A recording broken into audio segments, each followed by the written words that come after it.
In today's tutorial, I'm going to show you guys how to resolve if the remote procedure call failed, the app does not support the contract specified, or is not installed.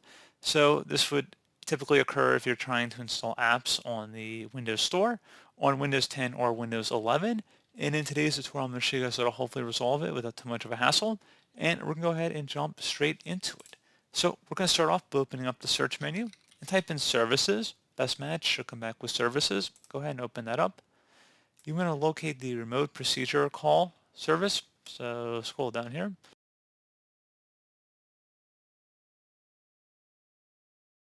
And you want to actually double click on the remote procedure call locator service. Just go ahead and double click on it. And you want to set startup type to manual. And you want to go ahead and start the service here.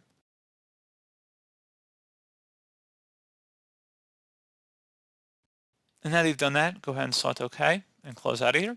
And open up the search menu. Type in troubleshoot.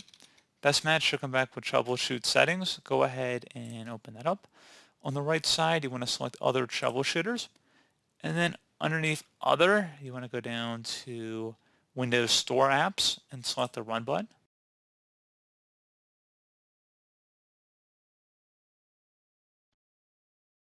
And then I'd recommend following along with any suggestions it prompts you for.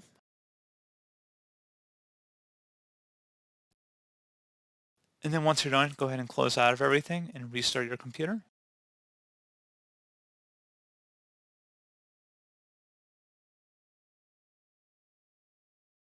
And hopefully your issue has been resolved at this point. So as always, thank you for watching this brief tutorial. I do hope I was able to help you out, and I do look forward to catching you all in the next tutorial.